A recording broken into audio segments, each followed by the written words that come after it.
When someone says you should use a product or service, you are skeptical. You should be, which is why Myers Auto won't ask you to trust them for your vehicle repair and maintenance. However, they will ask you to trust their customers. My name is Jeff. I've been going to Myers Auto for about 4 years now. It's nice when you can deal with the owner of a business. And for me, dealing with Dwayne, he goes out of his way to take care of you. It's always going that extra mile for your customer. Find out for yourself. Myers Auto, just north of L on 140th Street. Hey everyone, my name is Cassie, and on Once Upon a Time in Springfield today, my dad and I will be talking about Season 2, Episode 22. That's a lot of twos. Blood Feud. Sounds like a Rambo movie. Okay, Dad, start the intro. She's Cassie. My dad's like Homer, because he always goes out and buys us donuts. He's Chris. Cassie used to be a lot like Maggie when she was a baby. She never gave up her pacifier. Good evening, everyone, and welcome to a wonderful evening of theater and picking up after yourself. This is Once Upon a Time in Springfield, a Simpsons review show from the point of view of a dad and his daughter. From now on, I'm just gonna sit back and enjoy the ride. Here they are, Cassie and Chris. In this episode, Bart's blood saves Mr. Burns, and Homer sends his boss a nasty letter. What the hell was that? All right, Cassie, what was the chalkboard gag? The chalkboard gag was, "I will not sleep through my education," Which is a very good tip. which is what I try to do when I'm homeschooled. Hey, I'm your teacher. I know. Oh, jeez. All right, Cassie, what was the couch gag? The couch gag is everybody sits down perfectly. They're all tight on there, and it collapsed through the floor. Right, they fell through the floor, and I think we've seen that one before, right? I'm not sure. I don't remember either, but this was the last episode in Season 2, so I'm excited to see what Season 3 brings, because I hope they start just opening it up. There's one that I remember where they like have a dancing elephant and stuff. I remember there's one where I'm pretty sure this is later in the show, but whatever. It's where they're all, what are they called? I didn't know you're telling the story. Well, they're all sit down on a couch, and it's like the faces on the mountain.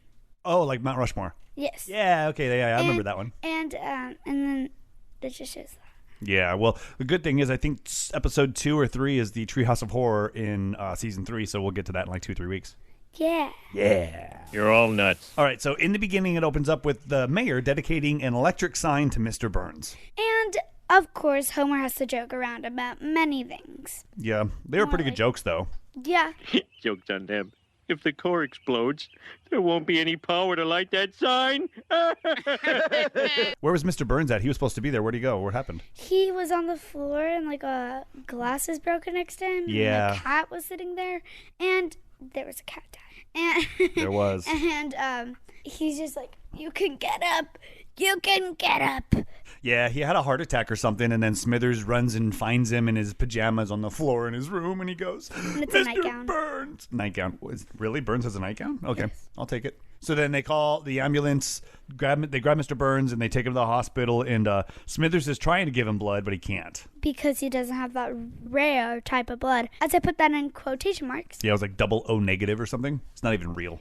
It isn't. It's quite funny, but then Smithers goes back to the power plant and announces over the loudspeaker, "We need blood, O negative." I'm sure he said other words, but it's something like that. Yep.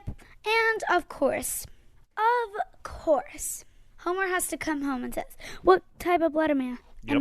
And Marge, of course, has to answer. Marge, what's my blood type? A positive. Oh, nuts. Extremely rare blood, and I don't have it. Marge knows everything in this one. She actually is tested by everybody in the family. It was quite impressive. You know his blood type? How romantic. My mother knows everything about her family. Oh, yeah? What's my shoe size? 4B. How many teeth do I have? 16 permanent, 8 baby. Earmuffs. XL. Ring? I don't want you wearing rings. It looks cheap. But 3. Allergies. Butterscotch and imitation butterscotch. And? Glow-in-the-dark monster makeup. Impressive. All right, and then there's something happening where Lisa's just doing flashcards with Maggie. Oh my gosh, it's the best part. But it's it's like Aztec and it. Maggie, look. What's that? Lemur.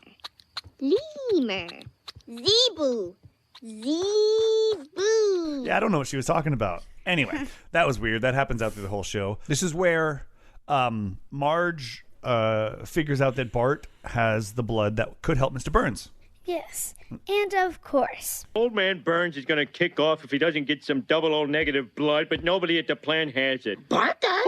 Woo! Yes! All right! Woo! Yeah, she knew right away, but what was Bart's reaction? Bart's reaction was, Wait a minute. I don't have to give blood. I have rights, you know. Yeah, you have the right to remain silent. and of course, Homer's like, you have to do it because if, you know, the story of, like, the lion got stuck in Hercules. the toe. Yes. The story that's totally wrong and made up. It was amazing. You'll get a lot of money. Showered with riches is what he says, I think, right? Yes. So then Bart decides, yay, I want to be rich, and gives the blood.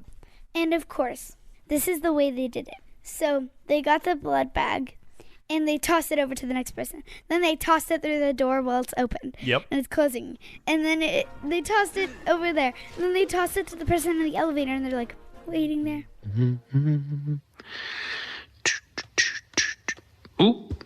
Oh, and they pressed the button finally. He forgot to push the button. That was the best part. They go upstairs, and they throw. And then finally, they're like, attach it to the, it's the IV.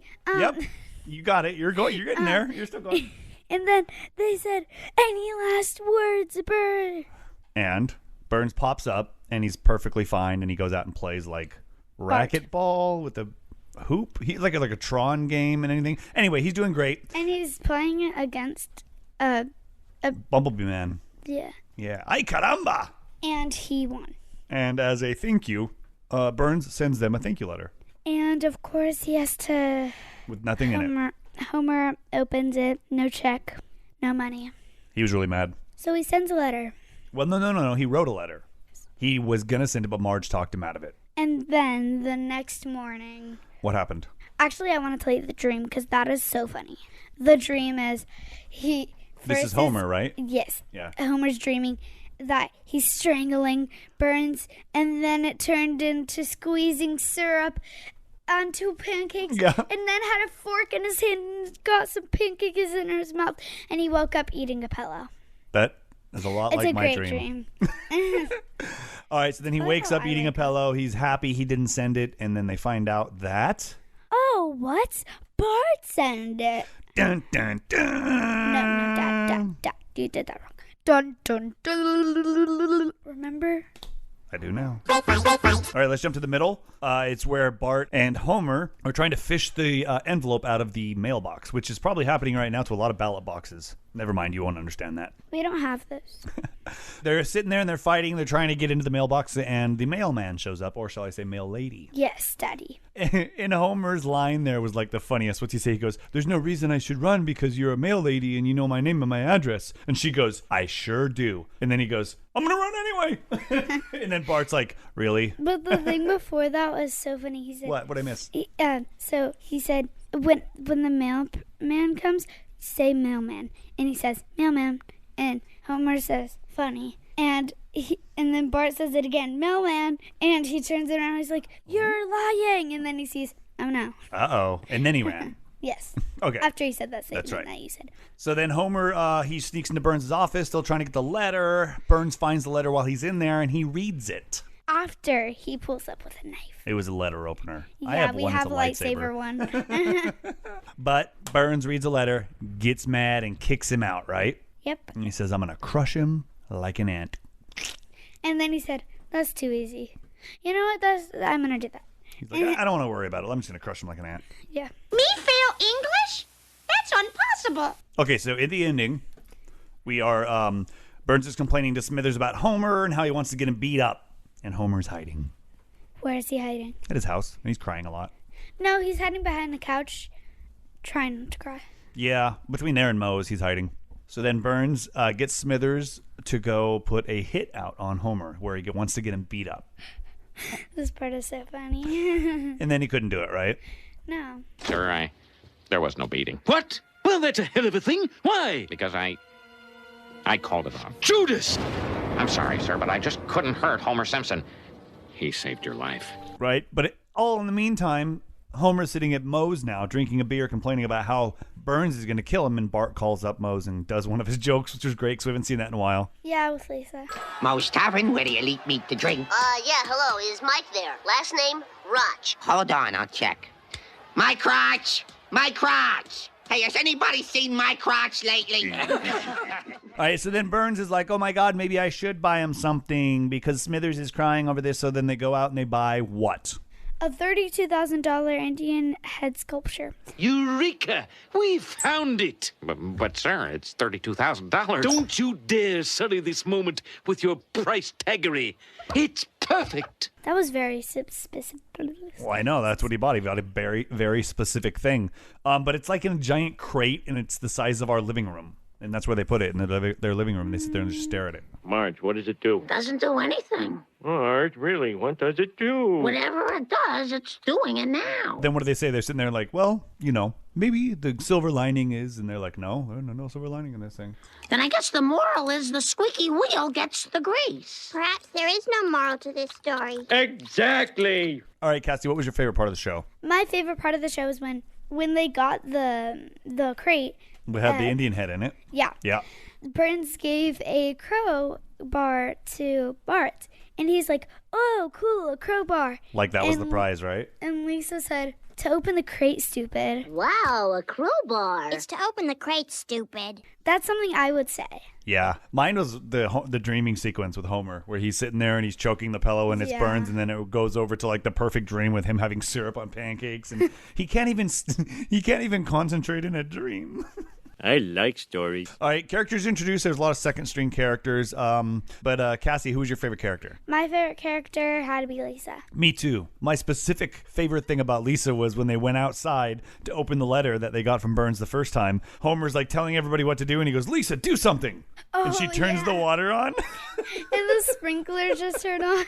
And then they're like, nothing. They all go back inside mad, and she goes, huh. She walks over and turns it off. That was amazing. I stand corrected. All right, Cassie, the takeaway, what was it again? The takeaway was every squeaky wheel gets some oil. Most of the time. Mm-hmm. I have no idea. Anyway. I've got something I'd like to say. All right, Cassie, what are we rating this one? We are rating this one 8 pancakes. Because it showed pancakes a lot of this. You definitely love your pancakes. I mean, not with syrup, but... Okay, sometimes with syrup. All the time with syrup. You're hilarious. Say goodbye. Bye. I feel that way too. That's the end of the show, everyone. I hope you like the show as much as Maggie likes her pacifier, or Homer likes his beer. Make sure you rate, review, and subscribe. Go to thisisfunner.com to check out some really cool shows. And please, share it with a friend.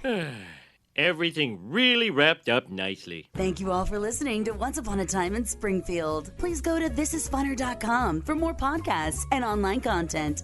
And don't forget to rate, review, and share the show with a friend. Ugly dougly done. This is Funner. Hello, my name is Mr. Burns. I believe you have a letter for me. Okay, Mr. Burns. What's your first name? I don't know.